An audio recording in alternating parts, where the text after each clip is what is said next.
For today's vlog ay mag-feature tayo ng isang ready for occupancy house and lot na kung saan kung ikaw ay taga Metro Manila katulad ng Caloocan, Valenzuela, Malabon, or even in Quezon City, kung saan for as low as 10% down payment or 811,000 pesos ay pupwede ka nang magkaroon ng bahay dito sa Barangay Loma de Gato, Marilao, Bulacan. Hello everyone, this is Rog Camacho, your licensed real estate broker, and welcome to Amara Expanded Model Unit.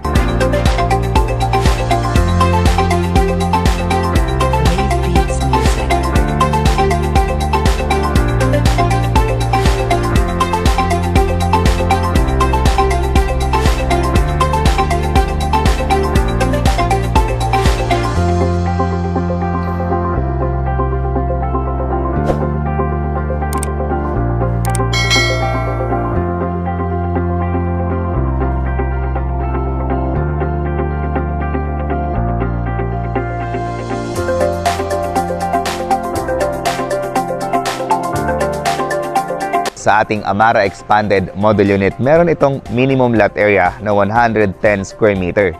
So magmula dito, ito yung pinaka-frontage ng ating Amara Expanded Model Unit.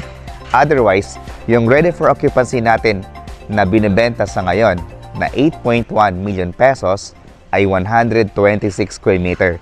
So this one is 110 square meter.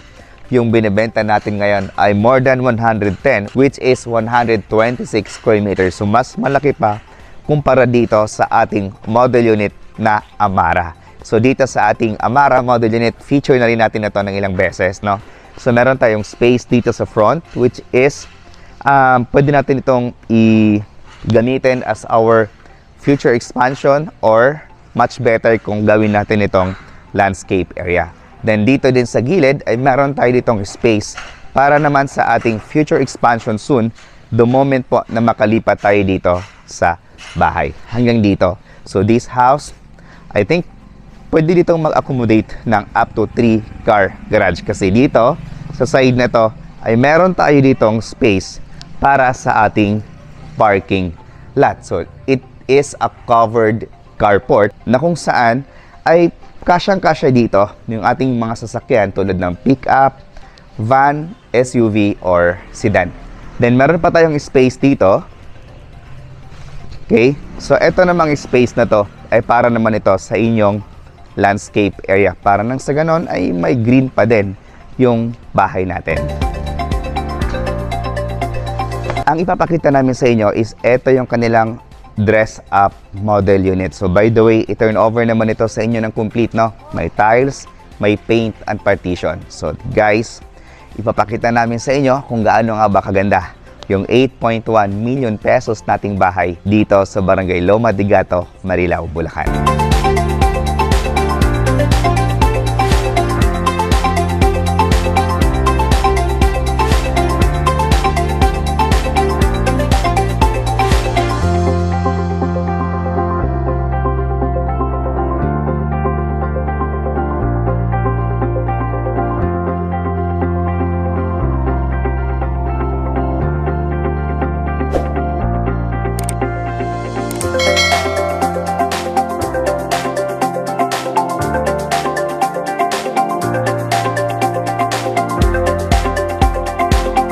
Ito yung ating dress-up model unit. Bibigyan namin kayo ng idea kung paano i-set up yung mga upuan. Bibigyan namin kayo ng idea kung gaano nga ba kalaki yung mga space na mga natitira pag once na nilagyan natin ito ng mga upuan.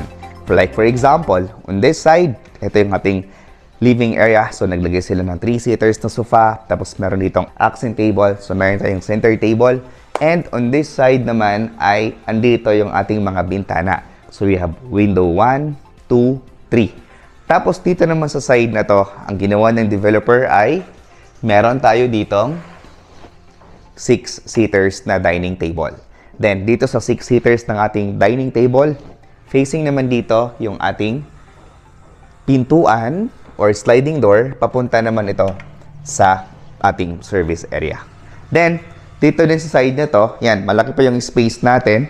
Ito, no? Malaki pa yung space natin papunta sa ating kitchen area. So guys, no, yung turnover for our kitchen area ay ganito siya. So, full granite tayo. Yung sink natin ay dual sink. At etong mga cabinets na to ay hindi po kasama sa turnover. So, sa taas na cabinet ay hindi kasama. Dito naman sa baba, may kasama na siyang built-in na cabinet. Tapos, meron tayong space dito para sa inyong refrigerator. Then, on this side is yung ating toilet and bath. So, sa turnover ng ating toilet and bath, meron siyang accent wall dito. Ayan. Tapos, yung tiles natin ay floor to ceiling. Then, half of it ay hindi na siya naka-tiles. So, plain cement lang siya na pininturahan. Kasi dito, mas exposed sa tubig kasi andito yung shower area. So, ganito yung ating water closet. Tas yung ating lavatory. Then, dito naman sa Amara Expanded Model Unit, meron tayong isang maliit na kwarto dito na kung meron kayong katulong, pwede mo itong gamitin as kwarto nila. So, otherwise, kung wala naman, you can maximize this room into your stock room or pantry, no? Lagay ng mga pagkain. Yung Amara Expanded Model Unit ay located siya inside an exclusive subdivision, with swimming pool, clubhouse, basketball court, and children's playground. At itong Amara Expanded Model Unit ay sobrang lapit lang din ito sa New Bulacan International Airport dito naman sa Marilao, Bulacan. At higit sa lahat, malapit din na to sa Metro Manila, which is less than 1 hour o di kaya naman 30 to 40 minutes lang ay andun ka na sa Metro Manila. Then dito din, we can assure you that this is 101% flood-free and no fault line. So now, let's proceed to our second floor. So dito sa stairs natin, ayan, mas maganda, medyo maliit lang siya, yung stairs natin. Tama lang na makaakyat yung isang tao. Nang sa ganon ay konti lang yung space na masasayang when it comes to pagkuha ng stairs natin. Kasi kadalasan, napapansin ko sa ibang developer, yung mga stairs nila ay sobrang laki ng nakukuha na space na nako-compromise tuloy yung kanilang living area or either kitchen area. So, this model unit ay talagang kitang-kita mo na konti lang yung mga nasayang na space kasi mas maliit lang yung kanilang stairs. Okay, so, ayun, passable pa din naman ng tao. Ito pala ay, yung steps natin dito ay solid na wood. Yung pinaka-foundation natin dyan ay buhos. Tapos, ito naman po ay tubular steel na bakal. Then, ito yung ating second floor. So, dito sa second floor, kung mapapansin niyo, naglagay sila dito ng mga displays. Tapos, dito rin, naglagay sila dito ng mga display. Nang sa ganon ay hindi boring, yung bahay natin. At sayang din naman yung mga space na to. And aside from that, ipinakita sa inyo ng developer na meron pa tayong mga enough space for our displays.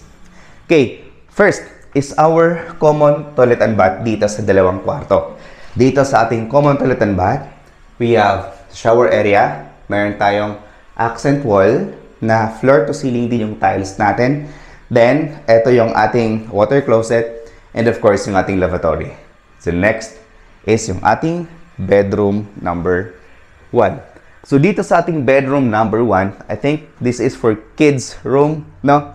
So dito, pinakita ng developer na nakapaglagay sila ng cabinet dito sa side na to. Tapos, pwede kang maglagay dito ng single bed. Papaganyan. Meron tayong isang bintana. Then meron tayong provision para sa ating window type na aircon. Dito, ang ginawa nila ay naglagay sila ng crib sa kanilang baby. Pero, kasya naman dito yung ating single bed. So, next is yung ating mas malaki-laking room. So, bago tayo pumasok doon sa mas malaki-laking room, dito sa side na to, magandang lagyan ng salamin. Para every time na lalabas ka, check mo muna yung mukha mo dito sa inyong salamin. Okay? So, welcome to your bedroom number 2. So, dito sa ating bedroom number 2, naglagay sila dito ng 2 or double size na bed. Then we have window here. Meron tayong provision para sa ating window type na aircon. Tapos, ayan, meron tayo ditong ito pa. Space para sa ating built-in cabinet. Then, ganito kalaki yung ating bedroom number 2. Next is proceed tayo sa ating bedroom or yung ating master bedroom. So, dito kay master bedroom, it has own toilet and bath, and walk-in closet. At isa pa, dito sa master bedroom ay sobrang taas po ng ceiling. So, eto yung ating master bedroom. So, dito sa master bedroom ay naglagay sila ng queen size na bed. Tapos, yung floor to ceiling height natin ay napakataas. Okay? Kitang-kita na po natin yung mga biga. Then, we have 1, 2. Dalawang window dito kay master bedroom. So, dito, mayroon pa silang space dyan na, para sa inyong display again. Meron tayong provision para sa ating window type na aircon. Okay? So, otherwise, kung gusto niyo pong magpalagay ng split type na aircon, ay pwede din naman. No? Saglit lang naman yun pag mga split type na aircon. Okay? So, dito, meron tayong space at meron tayong space, which is ito yung gustong-gusto ng mga homeowners natin na hindi nakadikit yung mga higaan natin sa walls. Okay? So, eto naman, meron tayo ditong space para sa ating cabinet bago pumasok sa ating toilet and bath. Eto yung ating own toilet and bath dito sa master bedroom. Ganun din, yung tiles natin ay floor to ceiling. Tapos meron tayong saksakan dito para yan sa ating water heater na pag gusto nyo magpalagay soon ng water heater, ayan, present na po yung ating saksakan. Meron tayong bintana dito. At eto naman yung ating water closet and lavatory. Then lastly, meron ulit ditong space, yan, para sa inyong built-in or para sa inyong cabinet. Ganito kalaki yung ating toilet and bath dito sa master bedroom. Next is yung ating pasyalan pag tayo ay nababagot. Yung ating pasyalan pag tayo ay nag-i-emote. Walang iba kundi ang ating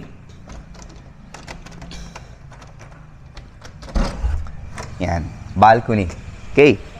Ganito kalaki yung ating balcony. So, by the way, kung gaano kalaki yung ating parking space dun sa baba, ay ganun din kalaki yung ating balcony dito sa taas.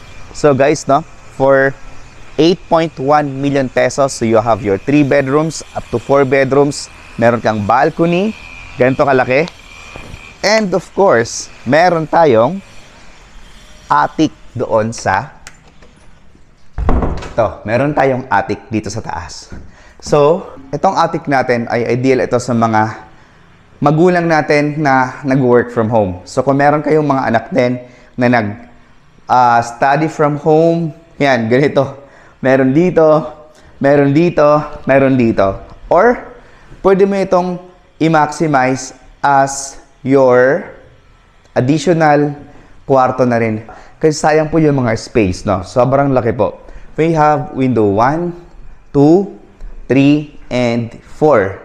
So, maaliwalas din naman dito. Napakalaki pa ng space ng ating attic sa taas na kung saan pwede natin itong gamitin as additional room or music room. Future homeowners and investors, this is the price for our Amara Expanded Ready for Occupancy House and Lot dito sa Barangay Loma de Gato, Marilao, Bulacan. So, yung lot area natin dito, 126 square meter. Then, ang kanyang floor area, 140 square meter. It has 3 to 4 bedrooms, 3 toilet and bath, isang carport, balcony, at attic. So, yung price natin dito, kasama na rito yung bank charges, transfer of title, and move-in fee, pati tubig at ilaw, ay itinak na dito sa price na ibibigay namin sa inyo. 8,117,541. Then, yung ating down payment para makalipat kayo is 10% lang, which is 811,754. Bawasan natin ang reservation fee na 30,000 pesos at yung matitira doon ay pwede po nating i-divide up to 6 months nang walang interest. Din yung ating monthly down payment for 6 months without interest is 130,292. Din yung remaining balance natin na 90% ay yun naman po yung ilo-loan natin through bank financing. Kami na rin po ang magpa-process ng inyong loan sa bank. So all you need to do is to provide all the requirements or pay the down payment and provide all the requirements. Then after that, kami na po ang magpa-process ng inyong loan sa bank. Then for 20 years, yung ating monthly amortization is 62,250 pesos. Then para maka-avail ka, for 20 years, dapat sumasahod ka ng at least 177,000 pesos. Then for 15 years, sa mga OFW natin na gusto ng short term, ito naman po yung ating monthly amortization, 70,876. Para maka-avail ka for 15 years, ay dapat sumasahod tayo ng 202,503. Kung masyadong mas mataas ang ating required income, pwede naman tayong mag-combine salary ng inyong kapatid, magulang, or ng inyong asawa. Okay? So for more details about this project, trippings, and reservation, please dial this number na ipa-flash namin sa screen. And if you are new to my channel, kindly click that subscribe button at i-hit mo na rin ang notification bell para pag mayroon tayong bagong videos na tulad nito, ay agad namin kayong ma-notify. Again, this is Raj Camacho, your licensed real estate broker. Thank you so much for watching and God bless.